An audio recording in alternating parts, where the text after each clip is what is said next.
नमस्कार, inter news देख रहे हैं आप। आपके साथ में हसूरबी तिवारी। बुलेटिन की शुरुआत करेंगे तो यूपी में विधानसभा चुनाव का बिगुल बज चुका है और उत्तर प्रदेश के चुनावी मौसम का फिजा लगातार करवट बदल रही है और आगे क्या क्या नया रंग दिखाने वाली है इसका अंदाजा लगाना फिलहाल मुश्किल है।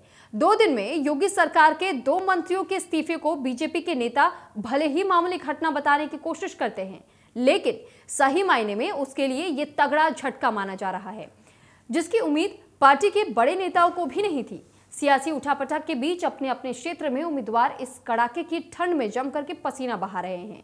अब सभी दावेदार नजरें अब आला कमान पर टिकी हुई हैं, क्योंकि एक तरफ जहां सभी दल उम्मीदवार को लेकर के मंथन कर रहे हैं, तो वहीं दूसरी तरफ उम्मीदवार को टिकट काटने का भय भी सता रहा है। लेकिन सबकी तैयारियां जोरों शोरों से चल रही हैं। किसको मिलेगा टिकट, कौन होगा साइडलाइन, इन सभी उम्मीदवारों पर आखिर मुहर आला कमान लगाएंगे। करेंगे आज चर्चा इसी मुद्दे को लेकर के।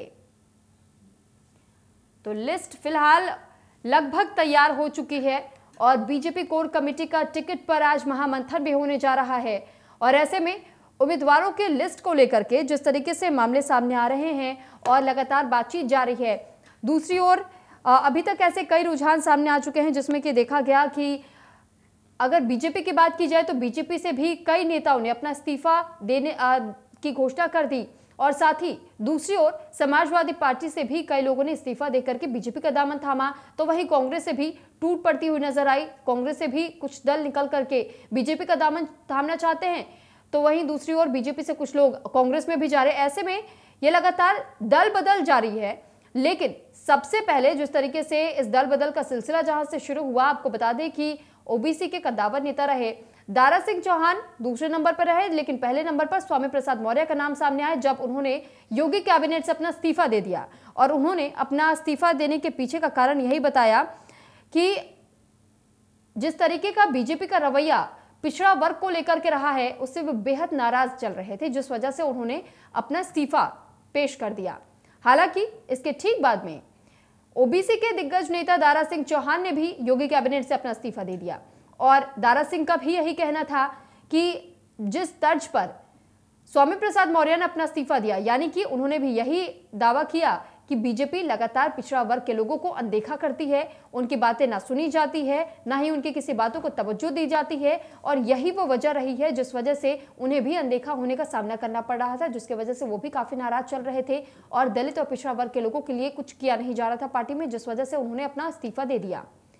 अब ऐसे में दूसरी तरफ कांग्रेस भी लगातार अपनी एड़ी चोटी का जोर लगाने की कोशिश कर रही है। जोर आजमाइशों का दौर जारी है, क्योंकि कांग्रेस भी लगातार ये कोशिश कर रही है कि किस तरीके से पार्टी को और मजबूत बनाया जा सके, क्योंकि जो जमीनी हकीकत फिलहाल अगर चुनाव को लेकर के देखा जाए तो फिलहाल चुनाव को लेकर के तमाम पार्टियां ये कोशिशें जारी रख रही हैं और आम जनता के बीच में कई रैलियां भी की गई।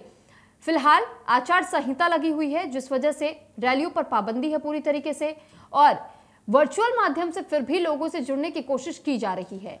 लेकिन अब ये देखना होगा कि यूपी की राजनीति में जो उठापटक फिलहाल जारी बताई जा रही है, इसमें किसका पलड़ा ज्यादा भारी होता है, क्योंकि जो अभी तक लिस्ट है पहले चरण के मुताबिक जो 170 सीटों पर चुनाव होने हैं, उन 170 सीटों को लेकर के अब भी बहस जारी है कि आखिर किसके नाम सामने आएंगे।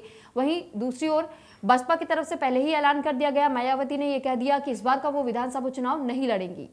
तो उत्तर प्रदेश में कांग्रेस लगातार अपने आप को मजबूती देने की कोशिश कर रही है, क्योंकि उनका कहना है, उनका मानना है ये कि लड़की हूं, लड़ सकती हूं का नारा कांग्रेस की तरफ से दिया गया। प्रियंका गांधी ने यह भी कहा कि 40 से 45% तक का सीट महिलाओं को दिया जाएगा अगर उनकी सरकार सत्ता में आती है। तो ये एक नया मास्टर स्ट्रोक कांग्रेस पार्टी की तरफ से भी खेला गया, लेकिन ये दाव कितना कमाल करेगा अब ये तो आने वाला वक्त बताएगा। फिलहाल कांग्रेस भी लगातार ये कोशिशों में जुटी हुई है। हालांकि कांग्रेस पार्टी में भी टूट पड़ती हुई नजर आ रही है, क्योंकि लगातार जिस तरीके से विधायक एक एक करके दल बदल रहे हैं, ऐसे में चाहे कांग्रेस हो, बसपा हो, सपा हो या फिर बीजेपी हो, तमाम पार्टियों पर फिलहाल ये सियासी उठापटक देखने को मिल रही है, क्योंकि लगातार दल बदले जा रहे हैं। अब बीजेपी के तिंदवारे से विधायक ब्रजेश प्रजापति ने भी इसी तरीके से अपना इस्तीफा दिया।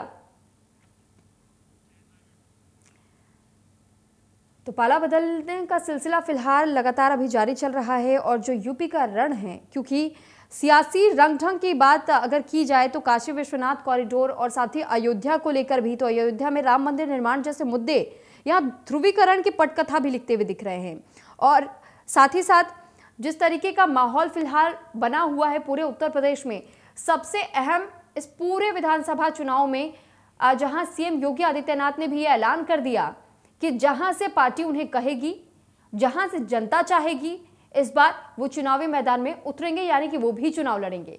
और अब ये कयास जताए जा रहे हैं और ये कयास तेज भी हो चुके हैं कि हो सकता है आने वाले समय में बहुत जल्द ही इस बात की घोषणा भी कर दी जाए कि अयोध्या सीट से सीएम योगी आदित्यनाथ चुनावी मैदान में उतर सकते हैं। हालांकि दूसरी ओर मथुरा का नाम भी सामने आ रहा था, लेकिन अब देखना यह होगा कि आखिर किस सीट से चुनाव लड़ेंगे सीएम योगी आदित्यनाथ। और ऐसे में अब कहीं ना कहीं जो बाकी विपक्षी दल है उन पर यह चुनौती बनकर के सामने आ सकती है, क्योंकि बीजेपी अपना मास्टर स्ट्रोक कभी भी चल देती है और यही वो कारण है जिस वजह से बीजेपी अपनी चाणक्य नीति और साथ ही अपने राजनीतिक तौर तरीकों के लिए जानी जाती रही है।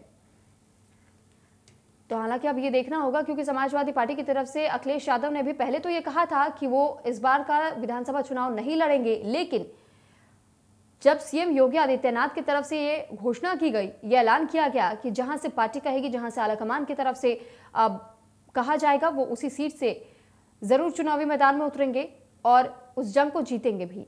तो वहीं कुछ दिनों के बाद ही अखिलेश यादव ने भी ये साफ कर दिया कि वो भी चुनाव लड़ेंगे।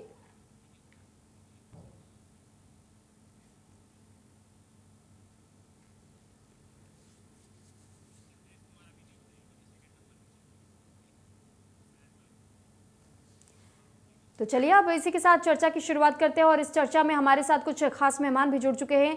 तो सबसे पहले बीजेपी के प्रवक्ता हैं हमारे साथ शरद त्रिवेदी जी, बहुत स्वागत है आपका। जावेद अहमद जी भी हमारे साथ जुड़े हुए हैं, बहुत स्वागत है आपका। आप समाजवादी पार्टी से प्रवक्ता है, वरिष्ठ पत्रकार भी हमारे साथ जुड़े हुए हैं और वरिष्ठ पत्रकार के तौर पर रमेश ठाकुर जी हमारे साथ लगातार बने हुए हैं।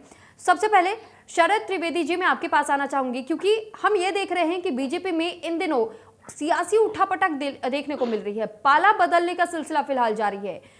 इससे क्या आपको नहीं लगता कि बीजेपी पार्टी विधानसभा चुनाव में कहीं ना कहीं कमजोर नजर आ सकती है?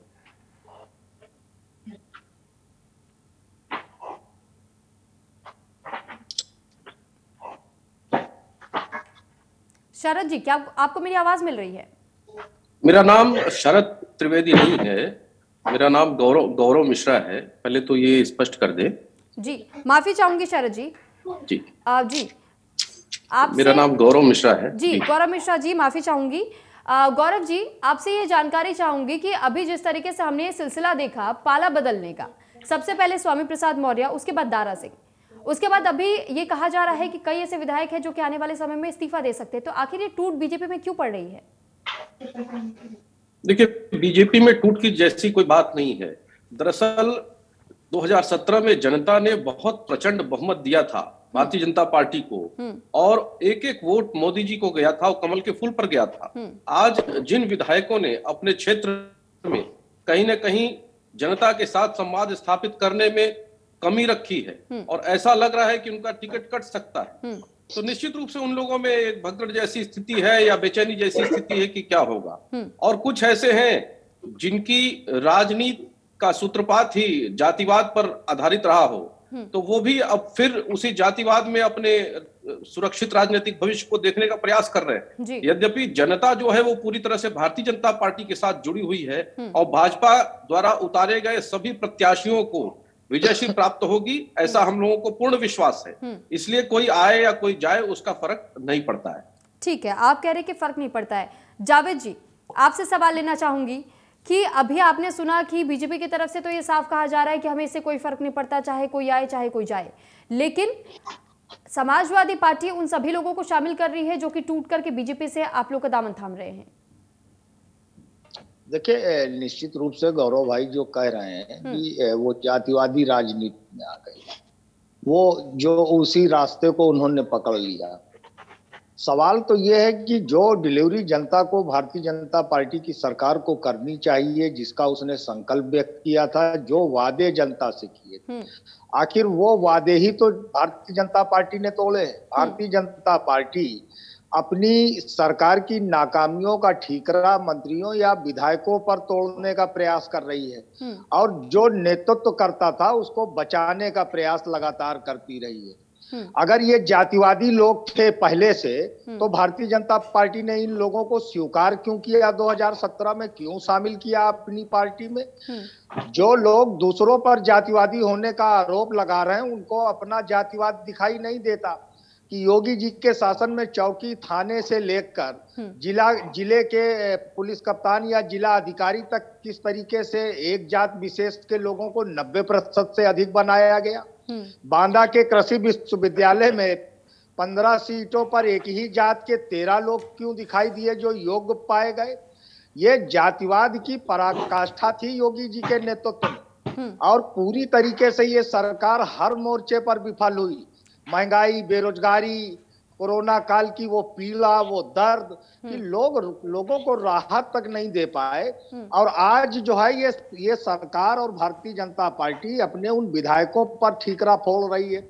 इनके कितने मंत्रियों को प्रदेश की जनता जानती नहीं, यानी जावेद जी, क्या आप ये कहना चाह रहे हैं कि सिर्फ बीजेपी ही जातिवादी वोट पर निशाना साधने की कोशिश कर रही है? क्या समाजवादी पार्टी ये कोशिश नहीं कर रही है? नहीं, देखिए, समाजवादी पार्टी का तो बहुत स्पष्ट सी स्थिति है। समाजवादी पार्टी ने समाज के किस तबके का बहिष्कार किया या किस तबके का अपमान किया है? ये लोग किसका अपमान करते रहे? गौरव भाई है, बताएं, विवेक तिवारी से लेके इंद्रकांत शुक्ला तक की हत्या किस भावना के साथ जो है की गई और कराई गई, और उसमें इनका आईपीएस तो आज तक फरार है। किस तरीके से एक जात विशेष के माफिया जो मुख्यमंत्री जी की टीम 11 के सदस्य हैं, किस तरीके से खुलेआम छुट्टा ढूंढ रहे हैं। एक माफिया इनामिया वो क्रिकेट मैच का उद्घाटन करता हुआ अपना वीडियो वायरल कर रहा है। ये जातिवाद नहीं दिखाई देता, और दूसरे का जातिवाद दिखाई देता है। अरे आप एक जात विशेष के 15 में 13 लोगों को शामिल कर लो और दूसरे से कहो कि तुम जातिवादी हो, तुम संप्रदायवादी हो। ये 80 और 20 का भाषण क्या था? मुख्यमंत्री प्रदेश का होता है, प्रधानमंत्री देश का होता है, और आप नफरत भरी मुख्यमंत्री को तो मैं चुनौती दे रहा हूं इंडिया न्यूज चैनल के माध्यम से कि वो बताएं 80% कौन लोग हैं और 20% कौन लोग हैं। ये धमा चौकड़ी आज चेहरा योगी आदित्यनाथ का, आज उनकी बॉडी लैंग्वेज किस तरीके की हो गई है। पूरे शासन काल में क्रूरता और निर्ममता का चेहरा, आज वो प्यार बांटने की कोशिश कर रहा है, लेकिन उनको मालूम है कि सत्ता उनके नेतृत्व में जमीन से खिसक चुकी है। योगी जी अपना भरोसा और विश्वास जनता के बीच में खो बैठे हैं। ठीक है, आपके पास भी लौटूंगी, लेकिन यहाँ पर हमारे साथ राकेश ठाकुर सीनियर जर्नलिस्ट भी हमारे साथ लगातार बने हुए हैं। रमेश ठाकुर जी, रमेश ठाकुर जी, आपसे यही सवाल रहेगा, क्योंकि देखिए आप भी पेशे से सीनियर जर्नलिस्ट रह चुके हैं, तो ऐसे में जो फिलहाल सियासी भूगोल एक तैयार किया जा रहा है और जो पाला बदलने का खेल शुरू हो चुका है, ऐसे में क्या लगता है कि किसका पलड़ा विधानसभा चुनाव में भारी रहने वाला है? क्योंकि एक तरफ तो सीएम योगी आदित्यनाथ ने भी ये कह दिया था, यह 80 और 20% का खेल होने वाला है। देखिए, मुझे लग रहा है जब चुनाव नजदीक आ जाते हैं और पाला बदलने, एक नेता दूसरी पार्टी में जाता है, दूसरी पार्टी से छूट के किसी और पार्टी में जाता है, ये यदा कदा होता रहा है, उसमें कोई नई बात नहीं है। लेकिन हाँ, अभी बीजेपी के मित्र ने कहा कि हमें कोई फर्क नहीं पड़ेगा, लेकिन नहीं, फर्क पड़ेगा, फर्क पड़ रहा है। जब मुझे लग रहा है स्वामी प्रसाद मौर्य जब आपकी पार्टी छोड़ के, मंत्रिमंडल छोड़ के जब बाहर आते हैं, तो वो खलबली लखनऊ से लेके दिल्ली तक मची पड़ी है। दिल्ली में मैं रहता हूं तो देखता हूं, पार्टी कार्यालय के भी पास में ही है भारतीय जनता पार्टी का। जब वो गए हैं उसके 24 घंटे के अंदर यहाँ पे नड्डा साहब से लेके अमित शाह जी लेके आपस में मीटिंग चल रही है कि उनको मनाया जाए, उनको वापस बुलाया जाए। वापस क्यों बुलाया जाए, क्यों मनाने की जरूरत पड़ रही है, ये समझने की बहुत ज्यादा जरूरत है। क्योंकि स्वामी प्रसाद मौर्य का जो कद है भारतीय राजनीति में, उत्तर प्रदेश की पूरे में देखा जाए, और ओबीसी जितना भी वोटर, उनका कैडर वोटर रहा, उनमें उनका दमखम रहा, ये बात कोई नकार नहीं सकता है। उनकी जरूरत भारतीय जनता पार्टी को कल भी थी, आज भी थी। पिछली सरकार में उनका जो कद रहा और उनके द्वारा जो प्रचंड बहुमत में जो उनकी भागीदारी रही है, हम सबके सामने रही है। उसके बाद जब फिर समाजवादी पार्टी से भी कुछ नेता कल टूट के भारतीय जनता पार्टी में गए हैं, तो ऐसा नहीं है किसी भी पार्टी को नुकसान नहीं होता, नुकसान होता है। लेकिन मुझे लग रहा है ये सारी चीजों को देख के खुद से एनालिसिस मुझे लग रहा है जनता करती है। एक अजीब मोड पे एक चुनाव इस समय आ चुका है। आप उत्तर प्रदेश की कहीं पे भी किसी गलियों में निकलेंगे और अगर आप ये कहें शमशान घाट की भूमि से भी अगर पास से निकलो तो शमशान घाट की भूमि पे भी लिखा हुआ आपको दिखाई देगा, अखिलेश आ रहे हैं, योगी आ रहे हैं। ये क्या चीज है? मतलब एक स्वच्छ राजनीति होनी चाहिए, एक राजनीति का जो नैतिकता जो होनी चाहिए, जो हमें पाठ पढ़ाना चाहिए, जनता के बीच में जाना चाहिए, वो चीजें देखने को नहीं मिल पा रही हैं। महंगाई का मुद्दा है, रोजगार का मुद्दा है, और पेट्रोल वृद्धि, दालों की वृद्धि, ये सारी चीजें होनी चाहिए। मुझे लग रहा पिछले 45 दिन से इस मुद्दे पे कोई भी नेता बोलने को राजी नहीं है, चाहे पक्ष का हो चाहे विपक्ष का हो। आम जनता को क्या चाहिए होती है? लाइन में खड़े हुए आखिरी व्यक्ति को क्या चाहिए होता है? उसे क्या खुशहाली चाहिए होती है, उनकी महंगाई कम होनी चाहिए, रोजगार उनको मिलना चाहिए। मुझे लग रहा है अंतोगत्ता ये चीजें हो नहीं पा रही हैं। खैर, चुनाव पे आ जाते हैं जी। चुनाव जिस मोड़ पे आ गया है, मुझे लग रहा है अब नेताओं के पास जो 15 दिन का इलेक्शन कमीशन ने कहा है कि वर्चुअल तरीके से आप मीटिंग करो, मुझे लग रहा है इसमें कहीं ना कहीं नुकसान हो रहा है, क्योंकि पैंडेमिक काल है, कोरोना का फिर तीसरी लहर में हम लोग आ चुके हैं। और हर दिल्ली में तो हर चौथा आदमी बताया गया है इस समय कोरोना से पीड़ित है। स्थिति कमोवेश उत्तर प्रदेश में भी वैसी ही है अगर टेस्टिंग हो जाए तो, क्योंकि दिल्ली में कल लाख से ज्यादा टेस्टिंग हुई है। अब उत्तर प्रदेश में 23-24 करोड़ की जनसंख्या में अगर वहां पे टेस्टिंग हो जाए तो मुझे लग रहा है वहां भी लाखों में हो जाएंगी। इन चीजों पे फोकस नहीं हो रहा है। इन चीजों का नुकसान मुझे लग रहा है इन पार्टियों को हो रहा है। वो सही से अपना चुनाव प्रचार नहीं कर पा रहे हैं। वर्चुअल तरीके से आप कितना भी अगर घेराबंदी करो, वो चीजें नहीं हो पा रही हैं। लेकिन चुनाव जिस मोड में आ गया है और चुनाव की जो मुझे सूरत हाल आगे दिखाई दे रही है वो ज्यादा अच्छी नहीं है। ठीक है रमेश जी, आपके पास लौटूंगी। हमारे साथ फिलहाल कांग्रेस से भी प्रवक्ता जुड़ चुके हैं, चंद्रेश कुमार सिंह जी, बहुत स्वागत है आपका इंडिया न्यूज पर। अभी जिस तरीके से हमने बीजेपी से सुना और जो पाला बदलने का सिलसिला फिलहाल चल रहा है तमाम पार्टियों में, ऐसे में हम ये देख रहे हैं कि कहीं ना कहीं अगर पार्टियां कमजोर हो रही है तो दूसरी तरफ कांग्रेस ये कह रही है कि जहां एक और कांग्रेस का ऐसे तो कई जगहों से सुपड़ा साफ हो चुका है लगभग, क्योंकि जो तरीके से हमने सफाया देखा है कांग्रेस का पूरी तरीके से सिमट चुकी है। ऐसे में पार्टी को मजबूती देने की कोशिश प्रियंका गांधी एक बार फिर से कर रही है, लड़की हूं लड़ सकती हूं का नारा देकर के। क्या आने वाले समय में आपको लगता है कि आप बाकी की पार्टियों को टक्कर दे पाएंगे? देखिए, चुनावी मौसम है और इसमें कुछ नेता अपने हित अहित को ध्यान में रखकर पाला बदलते हैं। ये स्वाभाविक है, ये होता आया है, होता रहेगा। और ऐसे नेताओं से मैं इत्तेफाक नहीं रखता, ना ही उन्हें कभी मैं समर्थन करता हूं। जो 5 साल 4.5 साल किसी पार्टी में रहते हैं, उस पार्टी की हर बुराई में साथ देते हैं और चुनाव के समय पार्टी छोड़कर कहते हैं कि भैया ये पार्टी गलत थी। तो मुझे लगता है कि जनता को ऐसे नेताओं से दूरी बना के रहना चाहिए। ठीक है। कांग्रेस की जहां तक बात है, कांग्रेस का दरवाजा सबके लिए खुला है, लेकिन कांग्रेस कोई छोड़कर जाना चाहता है तो कांग्रेस उसे रोकने की भी कोशिश नहीं करेगी, इसलिए क्योंकि ये वैचारिक लड़ाई है और इसमें जिसको साथ रहना है वो रहेगा, जिसको जाना है वो जाएगा। ना हम किसी को बुला सकते हैं, ना भेज सकते हैं। लोग अपनी प्रेरणा से आते हैं, अपनी प्रेरणा से जाते हैं। लेकिन महत्वपूर्ण बात यह है कि आज जो आरोप भारतीय जनता पार्टी के ऊपर लग रहे हैं, जो उनके ही मंत्री आरोप लगा रहे हैं सरकार के ऊपर, अनुसूचित जाति, जनजाति, पिछड़े और महिलाओं के हक को मारने का, कांग्रेस ये आवाज 4.5 साल से उठाती रही है। और जब उत्तर प्रदेश के लोगों पर जोर हो रहा था, जुल्म हो रहा था, उत्तर प्रदेश में लगातार मानवाधिकारों का उल्लंघन हो रहा था, तब हम सड़क से लेकर सदन तक लड़ाई लड़ रहे थे। चलिए ठीक, चंद्रेश जी, आपके इसी बात पर मैं एक सवाल आपसे पूछना चाहूंगी। आपने कहा कि जिस दौरान उत्तर प्रदेश में अगर आपराधिक जगत को बहुत ज्यादा बढ़ावा मिल रहा था, उस दौरान कांग्रेस ने उसके लिए आवाज उठाए, अपनी आवाज को बुलंद किया। लेकिन मैं आपको बीते कल की घटना याद दिला देती हूं।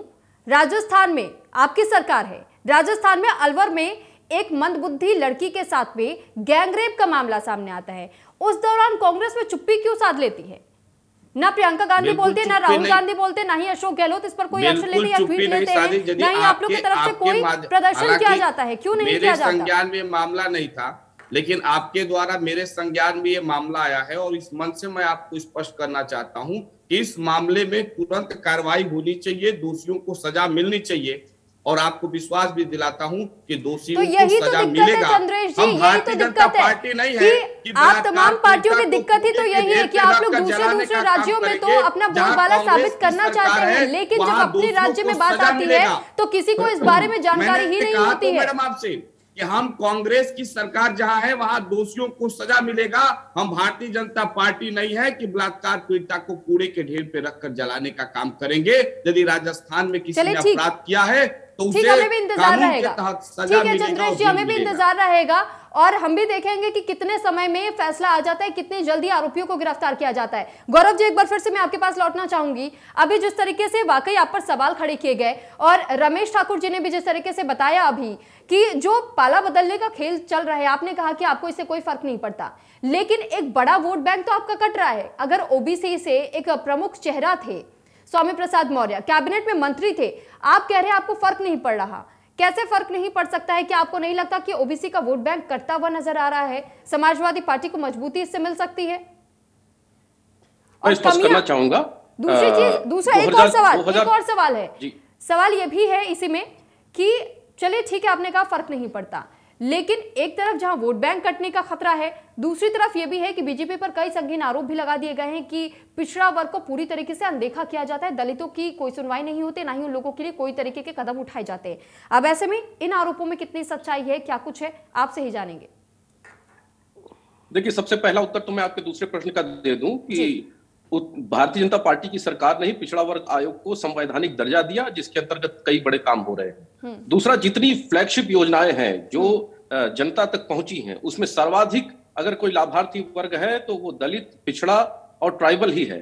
अगर आप उठा करके देखें तो अल्पसंख्यक समाज भी उसमें 30% से ज्यादा लाभार्थी है। तो भारतीय जनता पार्टी कोई भेद करके कोई योजना नहीं चलाती। और दूसरी पहला प्रश्न था आपका, उसमें हम ठाकुर साहब को ये स्पष्ट करना चाहेंगे कि 2014, 2017 और 2019 में इसी उत्तर प्रदेश और देश की जनता ने जातिवादी राजनीति को पूरी तरह से ध्वस्त कर दिया था। इसलिए जातिवादी राजनीति के आधार पर यदि कोई अपना सुरक्षित भविष्य कहीं खोजना चाहता है तो उसका स्वागत है, भारतीय जनता पार्टी उसको रोक नहीं सकती। लेकिन इस बात का भारतीय जनता पार्टी को पूर्ण भरोसा है कि जनता के अंदर भारतीय जनता पार्टी को लेकर के किसी भी प्रकार का कोई रोष नहीं है और भारतीय जनता पार्टी के द्वारा किए गए कामों की सराहना और भविष्य में और उम्मीद वो भाजपा के साथी की ओर लगा करके बैठा है। इसलिए जो भी भाजपा का प्रत्याशी होगा उसके पक्ष में उत्तर प्रदेश की जनता जाएगी, इसमें कोई संशय बिल्कुल है ही नहीं। लेकिन कोई भी पार्टी ये नहीं चाहती कि उसका कोई भी सदस्य बाहर जाए, वो कहीं जाए। वो हमारे लिए चुनौती है, हम इसका प्रयास करेंगे और कर भी रहे हैं कि इस तरह की स्थिति उत्पन्न न हो। लेकिन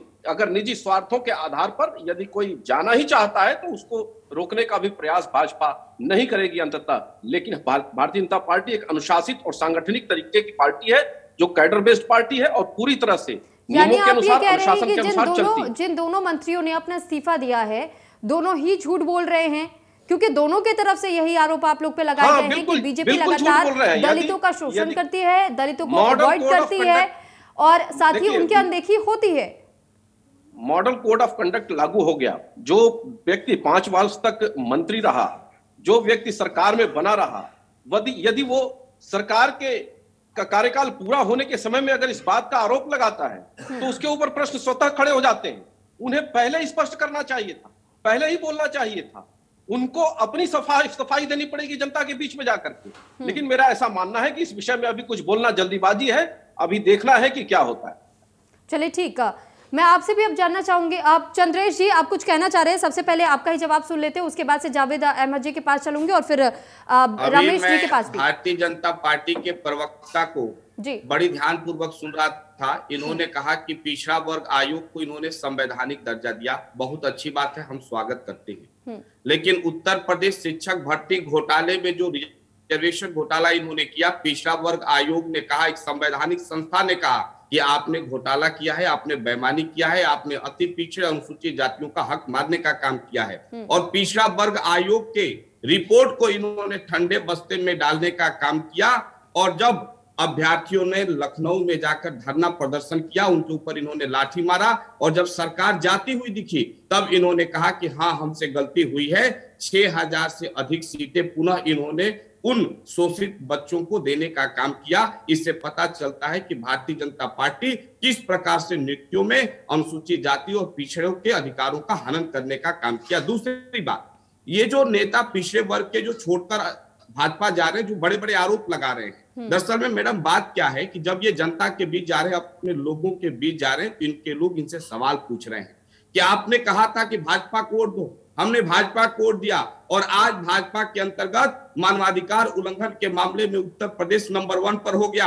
हाथरस में दलित बेटी को कूड़े के ढेर पे रखकर जलाया गया, किसानों को रौंदा गया और ये पिछड़े नेता चुप्पी साधे हुए थे। जब ये अपने लोगों को जवाब नहीं दे पा रहे थे तो अंत में इन्होंने भाजपा को लात मारकर छोड़ने का काम किया, क्योंकि अपने लोगों के बीच जाकर ये जवाब दे सके। और इस बात को ध्यान में भारतीय जनता पार्टी को रखना चाहिए। भाजपा बुरी तरह चुनाव हार रही है, भाजपा का सुपड़ा साफ हो चुका है और उत्तर प्रदेश के लोग इस बार पुनः उत्तर प्रदेश में लोकतंत्र को 32 साल बाद स्थापित करने जा रहे हैं, क्योंकि 30-32 सालों में भाजपा, सपा और बसपा की मिलीजुली सरकारों ने उत्तर प्रदेश को लूटने और बर्बाद करने का काम किया है। ठीक, लेकिन यहाँ पर हमारे साथ जावेद जी भी बने हुए हैं। जावेद जी, मैं आपसे जानना चाहूंगी कि अभी जिस तरीके के कयास जताए जा रहे हैं कि आने वाले समय में, क्योंकि सीएम योगी आदित्यनाथ ने तो ये कह दिया कि 80 और 20% का मुकाबला होने वाला है, लेकिन एक और हमने ये भी सुना अखिलेश यादव जी को कि अखिलेश यादव ने ये कहा था कि 400 सीटें अकेली समाजवादी पार्टी लेकर आती है। तो उन्होंने ये किस आधार पर कहा? दूसरी तरफ अगर हम ये भी देखें कि जो दल बदल खेल जा रही है, समाजवादी पार्टी से लोग टूट करके बीजेपी में शामिल हो रहे, बीजेपी से लोग टूट करके अगर समाजवादी पार्टी का हिस्सा हो रहे हैं, तो आखिर कमियां पार्टी में भी तो हो रही हैं। देखिए, बहुत स्पष्ट सी बात है। हमने किस आधार पर कहा अखिलेश जी ने कि 400 सीट हम जीतने जा रहे हैं? भारतीय जनता पार्टी ने किस आधार पर कहा कि हम 350 पार हैं? तो ये सवाल नहीं है। देखिए, ये एक, जब आप हम पर हमला करेंगे तो हम आप पर हमला करने से चूकेंगे नहीं। अभी यहाँ पर एक बात देखिए फिर निकल कर आई, 80 और 20 की आपने सवाल किया। हमारे कांग्रेस के साथ भी एक सवाल खड़ा किया कि हमने लूटा है, पिछड़ों के साथ, दलितों के साथ अपमानजनक व्यवहार किया। पंडित जवाहरलाल नेहरू जी ने किस दबाव के चलते पिछड़े वर्ग के लोगों को संवैधानिक व्यवस्था देने से इनकार किया था और एक कमीशन बना दिया था, काका कालेलकर कमीशन। उस आयोग की सिफारिशें सन 1977 तक लागू नहीं हो पाई, कांग्रेस ने ठंडे बस्ते में डाल दिया। रंगनाथ मिश्रा और सच्चर कमीशन की रिपोर्ट का क्या हुआ वो छोड़ दीजिए। जिस समय मंडल कमीशन का गठन किया गया, ठीक, नहीं, सुन लीजिए, देखिए ये बहुत ऐतिहासिक। जावेद जी, मैं आपकी बात सुन लूंगी, लेकिन एक सवाल मेरा भी है आपसे कि अभी आप बुराई कर रहे हैं पंडित जवाहरलाल नेहरू जी की या कांग्रेस पार्टी की, तो कुछ समय पहले तो आप भी कांग्रेस में थे, आप भी तो कांग्रेस में थे, तब आपको ये बुराइयां नजर नहीं आती थी। तो मैंने छोड़ा क्यों? देखिए, जो ऐतिहासिक तथ्य हैं मैं उससे इनकार, मैं तो भाजपा के विरोध में कल भी था और आज भी हूं, लेकिन कांग्रेस के अंदर जो व्यवस्था खड़ी हो गई थी वो व्यवस्था कांग्रेस को और प्रियंका गांधी को ही समाप्त करने की चल रही है। उत्तर प्रदेश कांग्रेस आप व्यवस्था की बात कर रहे हैं, आप व्यवस्था की बात कर रहे हैं। आईटी रेड जो अभी समाजवादी पार्टी के कार्यालयों पर पड़ी या फिर समाजवादी पार्टी से जुड़े हुए कार्यकर्ताओं पर पड़ी है, क्या वो रेड भूल गए आप? तब व्यवस्था कहां चली गई थी? मैंने रेड की बात नहीं की। अगर रेड पड़ी है तो क्या निकला है? अगर निकला है, क्या सीजर किया है? जो समाजवादी पार्टी के नेताओं कार्यकर्ताओं के घर पे भारतीय जनता पार्टी ने रेड कराई, उसमें क्या निकला? क्या कार्रवाई अब तक हुई है? ये चुनाव जब भी देश के अंदर किसी भी राज्य में होता है, आपने तो क्या वो उस रेड की खबर नहीं पढ़ी थी या फिर आपने देखा नहीं था? क्या कई जगह पर छापे पड़े? आपने जब इत्र व्यापारियों को अपना दोस्त बनाया, उनके घरों पर भी जब छापे पड़े, 277 करोड़ जब्त किए गए, आप कह रहे कि कुछ हुआ ही नहीं। वो 277 करोड़ जो जब्त हुए, किसके घर में जब्त हुए? वो शिखर पान मसाला का मालिक था ना, जो मई से लेके अब तक मोदी जी की हर यात्रा में कानपुर में और अगल बगल के जनपदों में बड़ी बड़ी होर्डिंग लगा रहा था। इंस्टाग्राम पर तो उसके अधिकृत रूप से वो आज भी पड़ी हुई है होर्डिंग। उसको किसने इनकार किया? क्या जिसके यहाँ 270 करोड़ रुपए निकले उसका समाजवादी पार्टी से भारतीय जनता पार्टी या ईडी या आईटी ने कोई संबंध आज तक जो है वो साबित कर पाई है? ये बताइए आप। अखिलेश जी सफाई क्यों दे रहे थे जब जावेद भाई? कौन सफाई दे रहा है? अखिलेश जी सफाई क्यों दे रहे थे? क्यों उनको इतनी पीड़ा हो रही थी? कोई पीड़ा नहीं है। क्यों इतना दर्द हो रहा था? आपने हमारे एमएलसी के यहाँ छापा डाला, क्या आपने बरामद किया?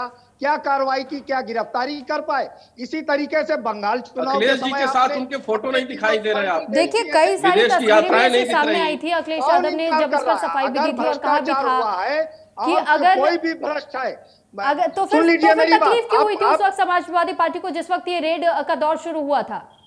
ये आरोप लगा रहे थे तो हम जवाब नहीं देंगे। चंद्रेश जी आपके पास आ रहे हो। रमेश जी एक सवाल आपसे भी है। अरे आप सुन लीजिए, मैं 5 सेकंड में एक सवाल चलिए ठीक, 5 सेकंड अगर आप मांग रहे 5 सेकंड का समय आपको दिया, फिर मैं रमेश जी के पास आपने किया। ये 2017-16 से लेके 17 तक ये ढोल पीट रहे थे हमारे बड़े भाई गौरव जी, हमारे अच्छे दोस्तों में है कि गोमती रिवर फ्रंट में घोटाला हुआ और 16 करोड़ रुपए का बुक्कल नवाब को फर्जी भुगतान किया गया।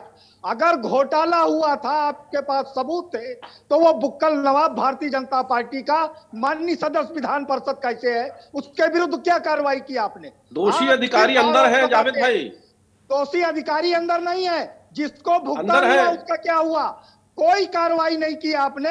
ये गलत बात है, भ्रमित मत करिए। कोई कार्रवाई नहीं की गई।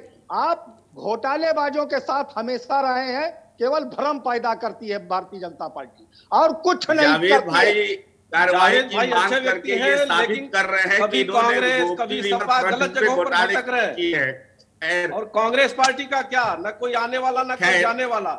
एक जावेद भाई थे, वो छोड़ के चले गए। वो और कांग्रेस पार्टी तो देश के प्रधानमंत्री के असैसिनेशन में अकेले साजिश करती है। आप जैसे कह रहे हैं प्रधानमंत्री को मारने की क्या करेंगे, लेकिन उन्हीं वनवासियों ने लंका का दान किया, वैसे ही रावण रूपी भाजपा की लंका का दान भी कांग्रेस ही करेगी। अहम में मत रहिए, भ्रम में मत रहिए, आपके अब दिन लदने वाले हैं। सुनिए, बहुत महत्वपूर्ण बात जावेद भाई साहब ने अभी उठाया कि पिछड़ों को अधिकार देने की बात। जब यह देश आजाद हुआ तो इस देश में ना हॉस्पिटल थे, न सड़क थे, न सुई बनता था।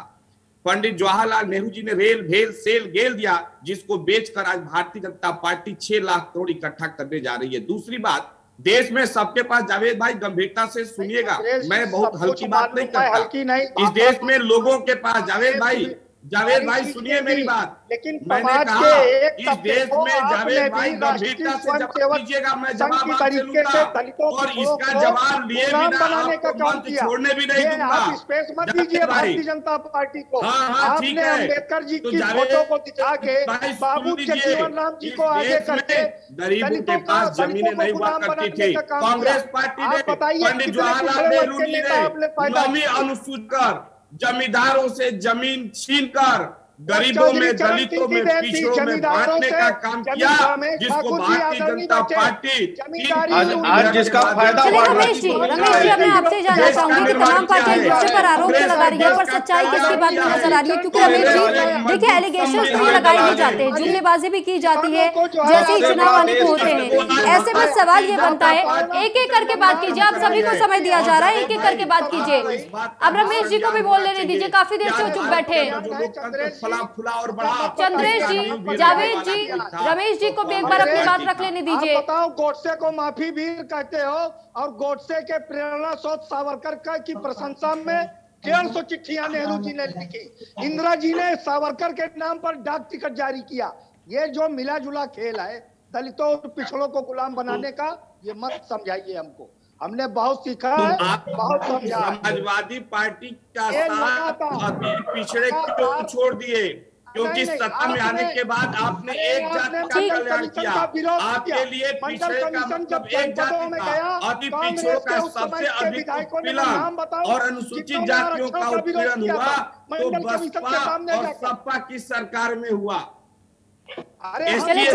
रमेश जी, पार्टियां एक दूसरे पर एलिगेशंस तो लगा रही है, लेकिन सवाल तो यही बनता है कि आखिर किस पार्टी के समय कौन सी कानून व्यवस्था रही थी, हर कोई जानता है। जिस तरीके से अभी आरोप और प्रत्यारोप एक दूसरे पर लगाए जा रहे हैं, ऐसे में जिस तरीके से अभी समाजवादी पार्टी को सुन रहे हैं या कांग्रेस को सुन रहे हैं, बीजेपी को। चंद्रेश जी देखिए, चंद्रेश जी, जावेद जी, फिर ऐसे तो डिबेट हो ही नहीं पाएगी। अखिलेश यादव जी तीनों नहीं, ठाकुर साहब दोनों, सब लोग गए।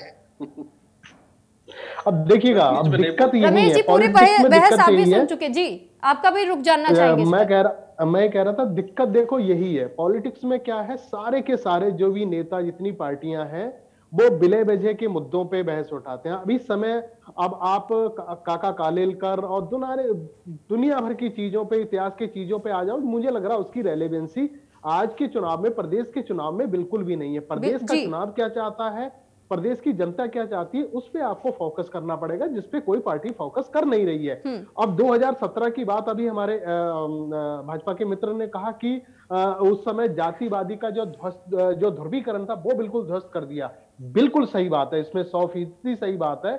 एक भारतीय जनता पार्टी जब 19 साल के बाद में जब कमबैक करती है तो जाति प्रथा, ये जितने भी समाजवादी पार्टी के खाते में 20-22% वोटर होता था और इतना ही होता था बसपा में, वो सारा ध्वस्त करके इन्होंने जातिवादी को हटा के पूरा एक लकीर खींची थी, जिनके आधार पर इनको प्रचंड बहुमत मिला था। लेकिन आते आते क्या हुआ, पौने 5 साल में वो चीजें खंडित हो गई। मुझे लग रहा है यहाँ भाजपा को बहुत ज्यादा मनन मंथन करने की जरूरत है। जिनको एक थाली में सबको समेटा था वो बिखरे कैसे, ये मुझे लग रहा है भारतीय जनता पार्टी को ये समझने की जरूरत है। अगर ये समझ जाते तो मुझे लग रहा स्वामी प्रसाद मौर्य को उनको जरूरत नहीं पड़ती और किसी नेता की जरूरत नहीं पड़ती।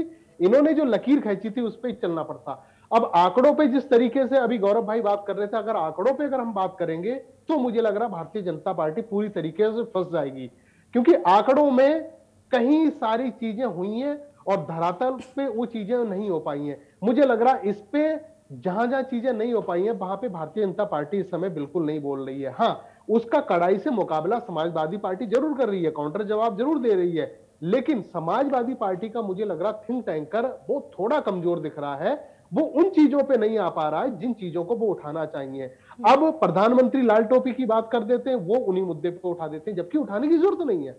आपके पास ऐसे, चाहे कोरोना मिसमैनेजमेंट हो जाए या फिर दूसरी महंगाई के मुद्दे हो जाए, अभी हमारे चंद्रशेखर भाई साहब ने कहा कि वो अभ्यर्थियों वाला मामला उठाया, बहुत बड़ा मुद्दा है। रोजगार के जिस मुद्दे पे जब आप आ जाओगे तो हर डिपार्टमेंट में, हर विभाग में कई सालों से रिक्तियां मौजूद हैं, लेकिन वो भरी नहीं जा रही हैं। शिक्षकों के साथ में क्या हो रहा है, गन्ना किसानों के साथ में क्या हो रहा है, ये सामूहिक तरीके से अगर आप एक मंच पे लाके अगर इसको आप जनता के लिए लेके जाओ, अगर बोलो, तो मुझे लग रहा बहुत बड़ा असर पड़ेगा। ऐसा कमोबेश हो नहीं पा रहा है। अब उन्हीं मुद्दों को लेके आप उठा रहे हो जिन मुद्दों की जरूरत नहीं है। ये चुनाव मुझे लग रहा बहुत अलग होगा, 2017 से, 12 से और 2007 से भी अलग होगा। यानी रमेश जी, इस बार बदलाव संभव लग रहा है? बिल्कुल बदलाव संभव लग रहा है। इसमें देखो, जो कोई 400 की बात कर रहा है, कोई 300 की बात कर रहा है, मैं दावे से कह रहा हूं, ये मैं शुरुआत से चैनल पे बोलता आया हूं कि इस बार का जो अनुमान पार्टियों का है उससे बहुत विपरीत रिजल्ट आएगा। क्योंकि आप देखिएगा, चुनावी रैली में, समाजवादी पार्टी की रैली में जाओ, उसमें भी आपको भीड़ दिखाई दे रही है। आम आदमी पार्टी नई पार्टी है जो इस बार दमखम दिखा रही है, उनकी पार्टियों में भी भीड़ दिख रही है। कांग्रेस जहां पे प्रियंका जी जा रही हैं, लड़की हूं लड़ सकती हूं का नारा लेके बुलंद किया है, और उस नारे से कनेक्ट भी हो रहे हैं लोग, विशेषकर महिला वो भी जुड़ रही हैं, भारतीय जनता पार्टी की रैलियों में भी जुड़ रही हैं। लेकिन मुझे लग रहा है क्या ये भीड़ वोट में तब्दील हो पाएगी, इसको देखना पड़ेगा। क्योंकि एक वोटर जो होता है वो सबको देखना पसंद करता है। वो अगर प्रियंका उनके इलाके में आ रहे उनको भी देखेगा, अखिलेश जी आ रहे उनको भी देखेगा, योगी जी, मोदी जी आ रहे उनको भी देखेगा। लेकिन अंततोगत्ता होता क्या है, जब जिस दिन मतदान होता है वो मत कहां पे जाता है, ये देखने के बात है। क्योंकि वोटर इस बार बहुत साइलेंट है, बहुत एकदम शांत है। मुझे लग रहा है ये शांत है, रोष है, ये चुप्पी कहां जाएगी, मुझे लग रहा है ये 10 मार्च का जब पिटारा खुलेगा तब मुझे लग रहा है पता चलेगा। चलिए ठीक है, इसी पर मैं गौरव जी एक बार फिर से आपके पास लौटना चाहूंगी। देखिए, दावे तो तमाम किए गए थे, और जब मैनिफेस्टो बीजेपी का इस बार पिछली बार के चुनाव में जब सामने आया था तो कई प्रकार के दावे किए गए थे। रोजगार मुहैया कराएंगे, साथ ही साथ आपने जिस तरीके से जो युवाओं के लिए हो चाहे आम जनता के लिए हो, ऐसे में तमाम योजनाएं हम मानते हैं कि बीजेपी की तरफ से जारी की गई, लेकिन रोजगार का मुद्दा आज भी जस का तस बना हुआ है, महंगाई का मुद्दा आज भी जस का तस बना हुआ है। कल तक जो महंगाई को लेकर के कांग्रेस को घेरा करते थे, आज आपकी सरकार है तो आपकी सरकार में भी महंगाई उसी तरीके से आसमान छू रही है। दूसरी तरफ हमने वो मिसमैनेजमेंट भी देखा था कोरोना के काल में, महंगाई को लेकर के युवा लगातार आपसे पूछ रहे हैं, उस पर आप कुछ नहीं कहते हैं। तो ये किस तरीके की स्थिति को आप सबके सामने रख रहे हैं, क्योंकि ऐसे तो फिर आप पे जनता भरोसा नहीं कर पाएगी। सबसे पहले रोजगार के विषय में आपको हम बताना चाहेंगे कि उत्तर प्रदेश की सरकार आने के साथ आज पूरा इतिहास पिछले 70 वर्ष का उठा करके देख लीजिए और किसी भी सरकार से तुलना कर लीजिए, लगभग 5.25 लाख सरकारी नौकरियां देने का काम हमारी सरकार ने ही किया है। वो ऑन रिकॉर्ड है, कोई भी इसे सत्यापित कर सकता है, प्रमाणित कर सकता है।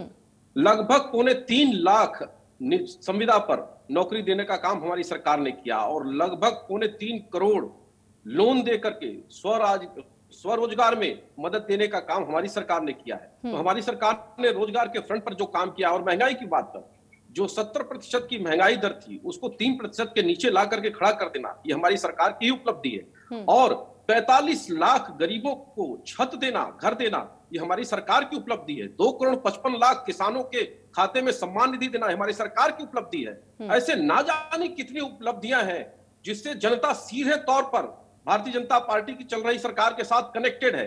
और इसी विकास के कारण ही, इसी विकास की भूख के कारण ही प्रदेश की जनता ने भाजपा को लाया था और भाजपा ने इसको प्रमाणित भी किया है, सत्यापित किया है। चाहे वो विकास का मुद्दा हो, उद्योग का मुद्दा हो। आज उत्तर प्रदेश की जीडीपी दुगनी हो चुकी है 2017 से। आज हम 2022 के शुरुआत में खड़े हैं, हमारी जीडीपी डबल से भी ज्यादा हो गई है। 10 लाख की जहां अर्थव्यवस्था थी वो 21 लाख करोड़ तक पहुंच चुकी है।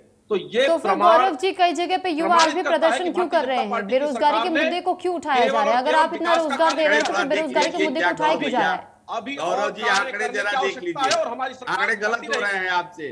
नहीं, बिल्कुल गलत नहीं है, ये आंकड़े पूरी तरह से प्रमाणित है, आप इसको कहीं से भी सत्यापित कर सकते हैं। नहीं गौरव जी, सवाल मेरा आपसे यही है, आपने कहा कि अगर रोजगार आप दे रहे हैं, आपने 55 लाख के करीब अगर रोजगार दिए हैं, तो फिर ऐसे में युवा अब भी नाराज आपसे क्यों चल रही है? प्रियंका गांधी ने जो नारा दिया लड़की हूँ लड़ सकती हूँ, महिला उनके तरफ क्यों जा रही? क्या ये मास्टर स्ट्रोक नहीं है कांग्रेस का? आपको नहीं लग रहा कि आने वाले समय में जिस तरीके से मास्टर स्ट्रोक खेलने का काम किया है प्रियंका गांधी वाड्रा ने, वाकई ये आपका वोट बैंक काट सकती है? देखिए, कांग्रेस पार्टी तो मास्टर स्ट्रोक हर जगह खोजती है और वो स्ट्रोक उन्हीं के ऊपर उल्टा पड़ता है और वो हिट विकेट हो जाती है। पंजाब में भी ऐसे ही किया इन लोगों ने, प्रधानमंत्री के काफिलों को सुनियोजित तरीके से षड्यंत्र के तहत विवादास्पद क्षेत्र में डालने का काम और एक प्रकार से उनके साथ गलत हो जाए इसकी पूरी रचना मुख्यमंत्री जी के निर्देशन में रची गई, ऐसी खबरें आ रही हैं। नहीं, आप इस मुद्दे पर बोल रहे हैं, लेकिन मैंने आपसे एक और सवाल किया कि जब युवा सड़कों पर उतर करके प्रदर्शन कर रही है, बेरोजगारी की बात कर रही है, आपने उस पर कोई जवाब नहीं दिया। प्रदर्शन फिर क्यों हो रहे हैं? जब आप रोजगार दे रहे हैं तो फिर प्रदर्शन क्यों हो रहा है? आखिर ये मिसमैनेजमेंट कहां हो रहा है, चूक कहां हो रही है? हमारी सरकार ने खाते जितनी बड़ी उपलब्धियां हैं, पिछले 70 वर्ष का रिकॉर्ड उठा करके देख लीजिए, किस सरकार ने इतनी नौकरी दी है? भाजपा की सरकार ने ही इतनी नौकरियां दी है। तो सर सवाल तो मैं आपसे यही पूछ रही हूँ कि जब आप नौकरियां दे रहे हैं तो फिर युवा को खुश होना चाहिए था आपसे, लेकिन फिर रास्ते पर उतरते हुए क्यों नजर आ रहे हैं? लाठियां क्यों बरसाई जाती है स्टूडेंट्स पर? उनके खातों में रुपए को पहुंचाने का काम किया है, जिसका बकाया छोड़ के ये लोग गए थे 10,000 करोड़। जवाब नहीं दे पाया, उसके पास कोई चंद्रेश जी, मैं जवाब दे रहा जी चंद्रेश जी की बातों का। सरकारी नौकरी दी गई, कार्मिक विभाग ने जावेद भाई जरा आप चुप रहेंगे, जरा गौरव जी की बातों का मैं जवाब देना चाहता हूं। रमेश ठाकुर जी से मैं शुरू करूंगा। इन्होंने कहा कि साइलेंट तरीके से मतदाता वोट देंगे, बिल्कुल सही एनालिसिस इनका है। और इस बार तूफान होगा, जब मत पेटियां खुलेंगी तूफान होगा, इस बात को नोट कर लीजिए। दूसरी बात, आपने कहा कि आपने महंगाई कम किया। महाराज आपको जानकारी होना चाहिए कि ठोक महंगाई में पिछले 30 साल के बाद 1990-92 के बाद थोक महंगाई भारत में सर्वाधिक देखने को मिल रहा है 2021-22। आप कहां बात कर रहे हैं? महंगाई आसमान में। बेरोजगारी की बात कर लेते हैं, आंकड़े कह रहे हैं, सरकारी आंकड़े, कोरोना काल को हटा दीजिए तो 2018 से 2019 में उत्तर प्रदेश की बेरोजगारी दर दोगुनी हो गई थी। उत्तर प्रदेश मानवाधिकार उल्लंघन के मामले में नंबर 1 पर। नीति आयोग के रिपोर्ट के अनुसार उत्तर प्रदेश भारत में गरीबी में नंबर 1 पर। आप कहां बात कर रहे हैं? प्रतिवर्ष गलत आंकड़े आप प्रस्तुत कर रहे हैं। बात प्रधानमंत्री जी ने भी किया था। आज बेरोजगारी अपने 7वें आसमान पर है, और बेरोजगारी सिर्फ शहरी क्षेत्र में नहीं, ग्रामीण क्षेत्रों में भी बेरोजगारी अपने चरम पर है। तो आपने जो विकास का मॉडल दिया है उसमें बेरोजगारी में भारत सबसे ऊपर, गरीबी में ऊपर, महंगाई में सबसे ऊपर। आपको एक आंकड़ा मैं बता रहा हूं, 2014 से 2021 के कंपैरिजन हम कर दें तो 2014 में भारत बाल मृत्यु दर के मामले में, कुपोषण के मामले में, कुपोषण रेट देखें तो 55वें रैंक पर था, आज 101वें नंबर पर चला गया है। यानी आपकी सरकार में बच्चे भूख प्यास से तड़प कर मर रहे हैं। आपने गाय की राजनीति की थी, गाय के नाम पर सत्ता में आए थे। आज गौशालाओं में गाय भूख और प्यास से तड़प कर मर रही है। उत्तर प्रदेश की जनता ये सारा दृश्य देख रही है। और आपने अभी पंजाब की बात की, प्रधानमंत्री जी के सभा में लोग नहीं आए, उन्होंने नाटक किया।